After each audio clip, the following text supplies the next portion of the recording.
County Councilor up. Mr. Chairman, thank you. Commissioners, I am Eric Yost, your county councilor, and I'm here to make my budget presentation. I'll begin by pointing out the mission of our office, which is to provide high-quality, nonpartisan legal services to county commissioners, elected and appointed officials, divisions, and advisory boards. And our work for budget purposes is divided into 4 different cost centers. The first is the cost of administration of the office, which would include much of my salary and Ms. Powell's, and then 2 staffers who have supervisory responsibilities. The second cost center is the general legal services, which is the vast bulk of what our budget is and what we do. These are the in-house legal services that we provide to all of you and to the other folks that we represent. We provide, of course, legal opinions. We represent the commission in agency proceedings. We write all the contracts, resolutions, and of course we weigh in on litigation matters and coordinate all of that. The third cost center is the Sedgwick County Court, which is a pretty small part of our budget and a pretty small part of the county budget, but the commissioners learned long ago that without county court, a lot of your code enforcement can't take place because the district attorney doesn't really want to file those cases when it gets right down to it. And the only way to get the code enforced is to do it ourselves. And so that's what county court is for. And then our fourth cost center is our outside counsel. Outside counsel can be helpful on specialized matters like bond law, where it just wouldn't pay to have someone on our staff who just does that because there isn't enough of it. There's also, of course, outside counsel. We hire them on occasion to represent us on litigation, and they have also provided us with a number of opinions, at least during my tenure, where I like to sometimes go outside of our office to ask for their opinion on matters.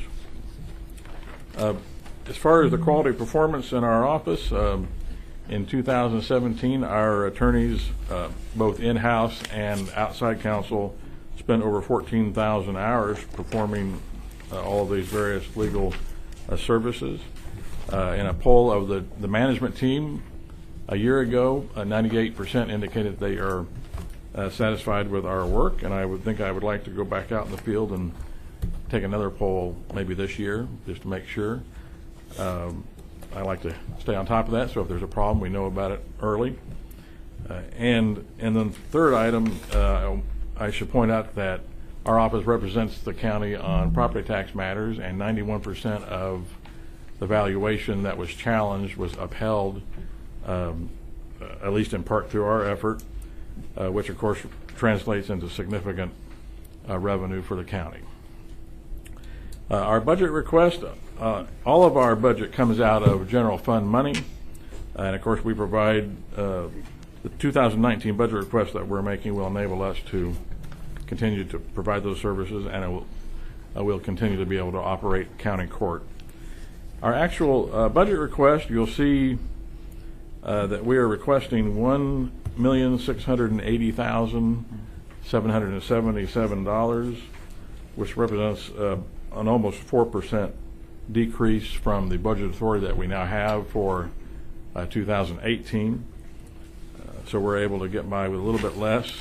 I actually think we've reduced our budget every year for the last 3 years. That budget request, as far as what it is we spend it on, the vast amount of it, of course, is personnel costs. But we also have contractuals and a small amount of commodities. The contractuals is where outside counsel shows up. So most of our contractuals are the outside counsel that I've already described. There is one decision package that we're presenting to you, which is not part of our budget request, and it's up to you what you want to do. We have been on county court, we have been using software similar to what the district court uses so that we can kind of talk back and forth. They're changing their software, and ours probably needs to be updated because it's been We've actually missed out on the last 13 updates to that software. And the purchase price and maintenance of new software, which I think probably needs to be done sometime in 2019, comes to, and we're guessing high, $182,000. And at the outset, you may wonder why we're spending $182,000 for something that produces maybe $30,000 in revenue. But I don't think the purpose of county court isn't to produce revenue. The purpose of county court is to get our municipal code enforced on a regular basis. And so we are going to be in need of updated software for county court. And so that's my presentation. If anybody has any questions about that decision package or anything else, I'll be happy to answer those questions. Is this software different than that our courts here in the building and the DA uses? We're wanting that we would like to use what the courts are about to go to. In fact, I've made that request to the Chief Judge. The Supreme Court has said no at this point. He told me he's still working on it, but I'm not overly optimistic about his ability to get the Supreme Court to let us just buy licenses on that software. I think we may end up having to buy our own. So I was disappointed in that, but it is the what software it is. they're going to be using would work for us. Yes. The software they're about to start using would work for us, yes. But we can't use it. Well, they're saying no at this point. So we'll spend $182,000 even though the state of Kansas is mandating our district attorney and everyone else to use a different software.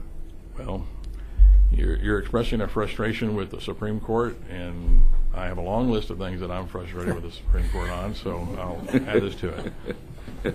Well, is there anything that we can do? Do we need to write our governor? We can try to persuade, and the Chief Judge, Judge Fleetwood, is supportive of the request, but it's not his decision to make. But if you want to reiterate to him that you'd like to do that, I think that would be appropriate.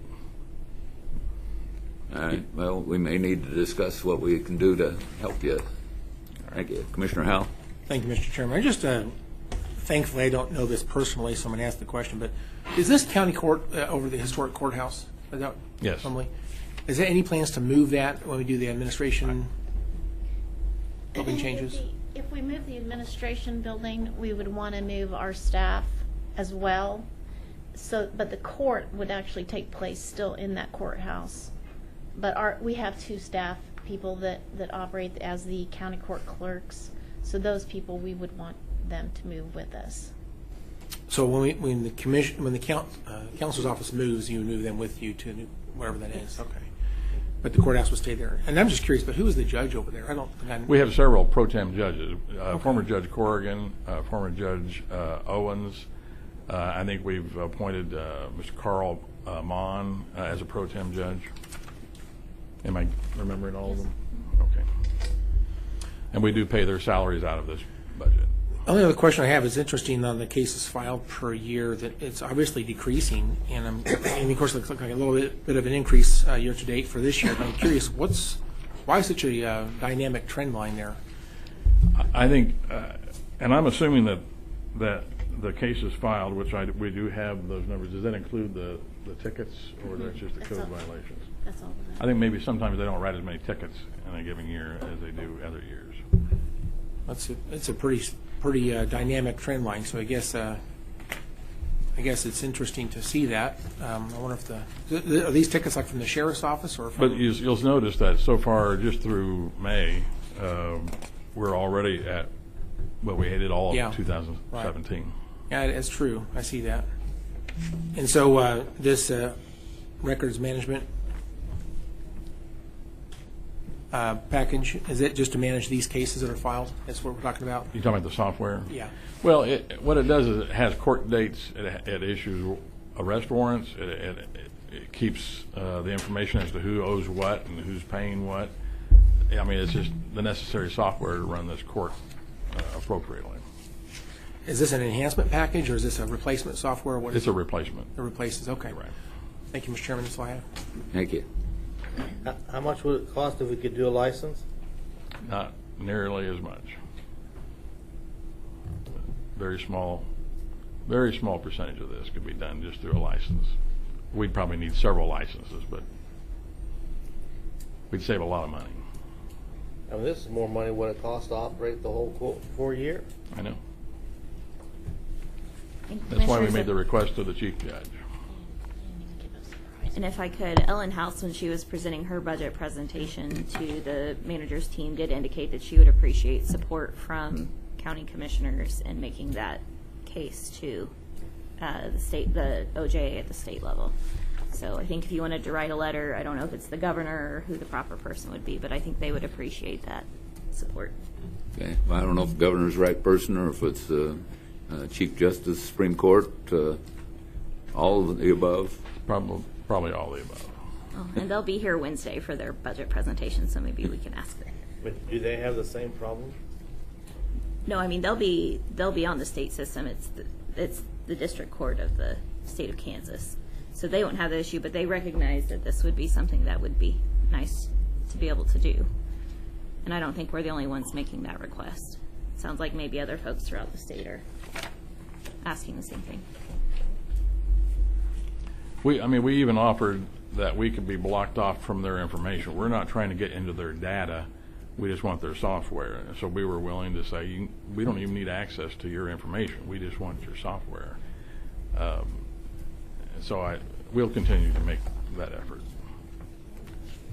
This decision, even if you approve it, we wouldn't be purchasing this until at some point in 2019. And I think we have time between now and then to lobby the Supreme Court. Okay. Well, I think we'll probably need to lobby the Supreme Court a little. All right. Anyone else? Hey, Mr. Yost, thank you very much. Appreciate it. Thank you. The next presentation is from the County Clerk's Office. We'll be on page 38 of your binders. And I'll turn over to Mr. Arnold when he's ready.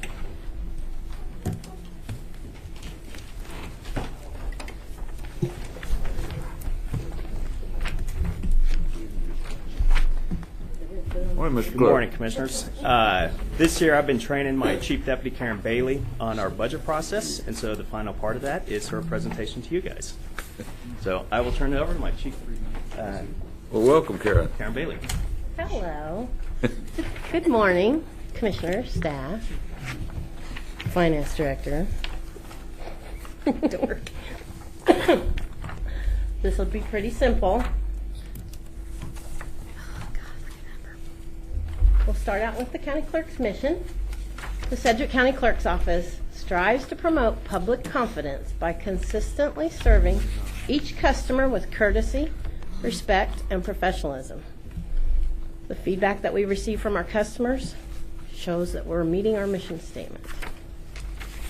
We have two divisions in our department, the Clerk's Administration Division and the Tax Administration. Excuse me. The Clerk's Administration Program manages the daily operations. So they take care of your Board of County Commissioners functions. They handle the sales of licenses and permits. They do the tax filing assistance for the homestead program and some other administrative duties.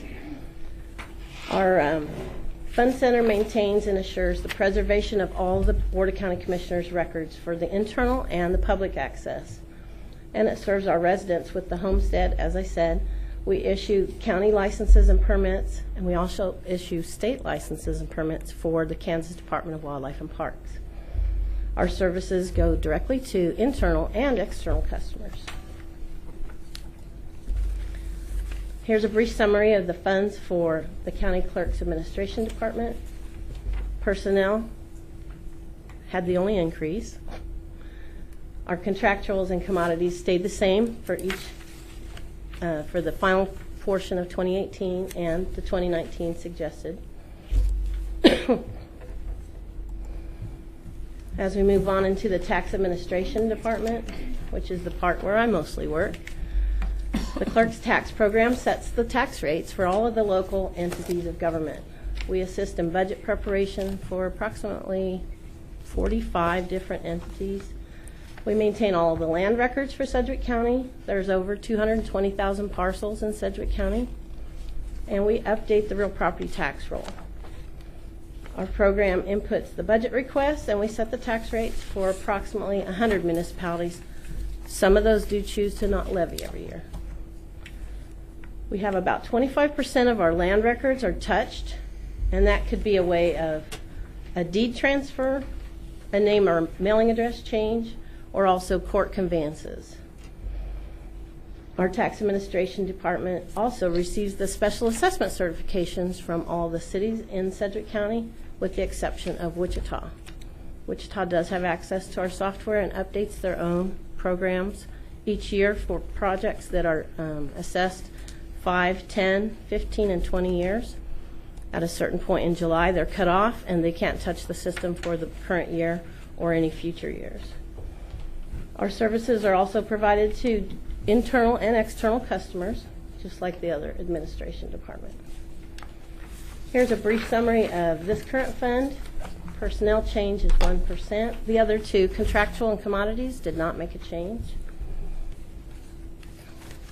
And here's your summary of the two put together. When you look at the total, our department change was 3.82%. And as everyone waits every year for the final slide, this year, it's the best school. Just so you know. No arguments there. Any questions, Commissioners? Questions for our clerk? I'll ask one. Ah. Can't let them off without a Howell. question. You have to have at least one. It's my duty. I'm curious about the personnel increase on slide, whatever slide number it is, the 11%. What, can you please talk about what that's? Very happy to answer that question. Lindsay can explain. It's personnel, so that number is given to us by finance. It's just more of the same, like the training and the insurance costs, the same question? Okay. That's really all I think I've got, and thank you for the presentation. One other question. How many, you mentioned 100 different municipalities, but how many taxing jurisdictions overall are you calculating the levies for and keeping track of all that? Because we have a total number, which is what, 103? Or, I think we have a As total of jurisdictions? 103 Taxing? jurisdictions in here. I think we had 84 levy. Yeah, 84. Some years we have some drainage districts that levy, some years they don't. But watersheds, yeah, it depends if they have a project they're working on. But ballpark about 83, 84 a year. So if we calculate the mill levy for you, how much will you cut your budget by? That's a joke. Never Yeah, mind. I know. It's a sore subject from way All back. right, thank you, Commissioner Peterson. I know. All right. Just joking. All right. Thank you, Mr. Chairman. Thank you. I don't see any other lights on. For a minute, I thought Commissioner Howell's light had burned out. But Yeah. Oh, it'll come back on later. That's pretty funny. there's no further questions. Okay. Thank you very All much. right, We thank you. appreciate it. Hey, Commissioners, the last presentation will include fleet services and courthouse police. We'll be starting with fleet services on page 143. I'll turn over to Mr. Stoltz when he's ready. Good morning, Commissioners. Tom Stoltz, Deputy County Manager. I'll step Morning, you Tom. through a brief presentation on, we'll start with fleet. Thank you. Fleet Services' mission statement is to provide proper vehicles and equipment, fuel services, high-quality, timely maintenance, along with other types of vehicular services. They currently service 356 pieces of heavy equipment in the county fleet and 365 less than 1 ton light types of equipment, and they do all that with 14 employees.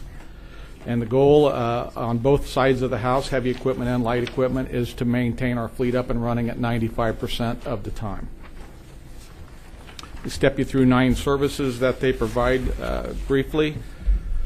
Fleet administration does the planning for fleet operations, and as I mentioned, they try to keep fleet availability at a 95% clip. We have a heavy equipment shop.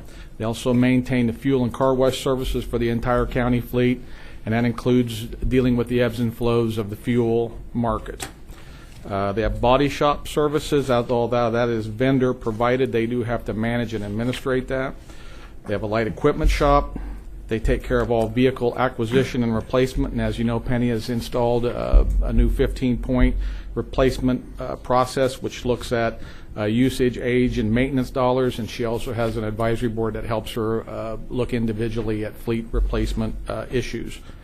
We also have a fleet airplane in the Sheriff's Department, and a fleet acquisition contingency budget, which is used to fund emergency equipment acquisitions, or if something crazy happens in the fuel industry.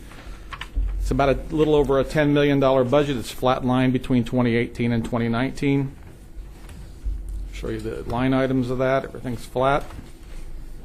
And are there questions for Penny or I on fleet?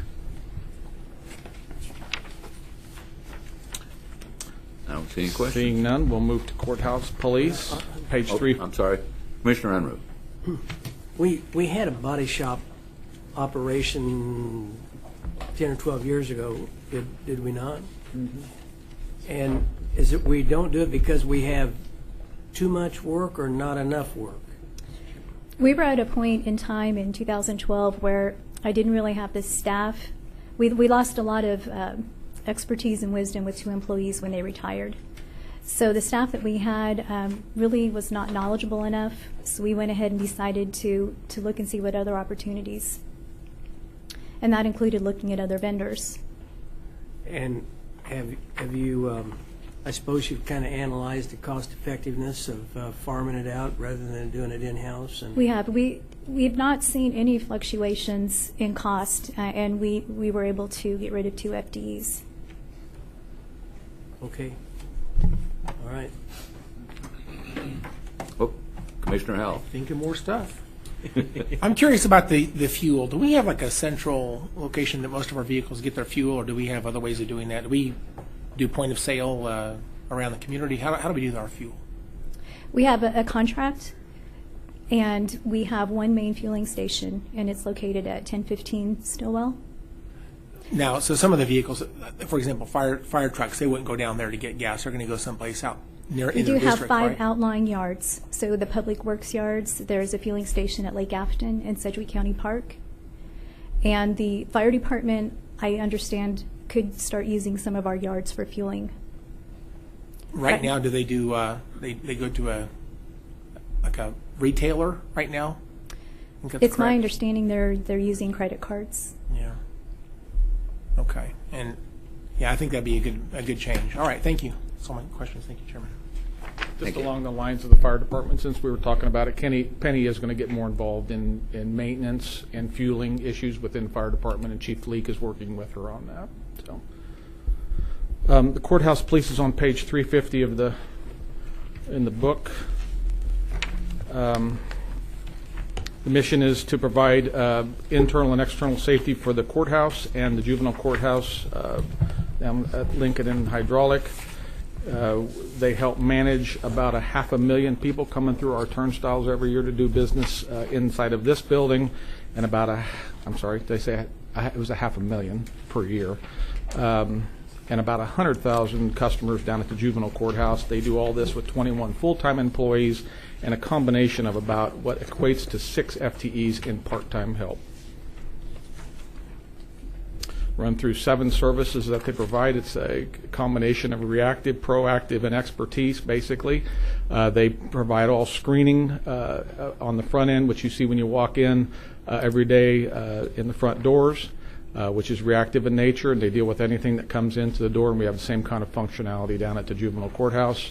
And then they provide a number of proactive services, such as maintaining a 24-hour presence on the courthouse campus, uniform presence, both inside and outside juvenile courthouse and county courthouse. They establish a presence for domestic protection, for the domestic and protection from stalking areas within the courthouse. And they provide, Chief Haynes provides expertise regarding camera systems, control systems, and identification systems due to his tenure with the Wichita Police Department and also his current tenure as Chief of Courthouse Police here. They try to get everybody in and out of the screening process in less than 2 minutes as a as one of their performance measures. It's challenging on Monday mornings where we have jurors coming in, but they do a fine job of keeping people moving in the line at a minimum. Budget perspective, they run a little bit south of $1.4 million in 2019. That's a flatline budget when compared to 18. Look at the line item, see the same numbers. They do have one decision package, and I might ask Chief Haynes to come up and articulate. I'll do the best I can. Around the country, when you see assaults on government buildings, city halls or state houses or county facilities, point of contact, point of conflict is, of course, the front screening area where the bad guys try to get into the building. Those officers are at most risk, and since Chief Haynes has been here, he's tried to get bulletproof vests on all of our employees down there. They have not had a budget to do that. They have been borrowing bulletproof vests, which are expired from other organizations. Kevlar vests have a 5-year length of service, so our guards right now down there are wearing mostly expired vests or no vests at all. So Chief Haynes has put in a decision package to vest his people similarly with as the Sheriff's Department does. The request is $30,000. However, we might be able to hook into a grant that which would pay for half of that. So there is a revenue side of this that could be $15,000, and we'd like to pursue that in the 2019 budget. Darrell, if I left anything out or if you have any questions, he'd be glad to answer. Pretty well covered it. All the vests we have are currently expired. I'm still wearing the vest that I got from the Wichita Police Department when I left in 2009. So we'd like to get current vests for a higher probability of stopping the rounds that they're intended to, while we're protecting the employees and the users of the courthouse. So we're trying to mirror what the Sheriff's Office is doing on the vest replacement and want to keep our vests current. Thank you. Any questions?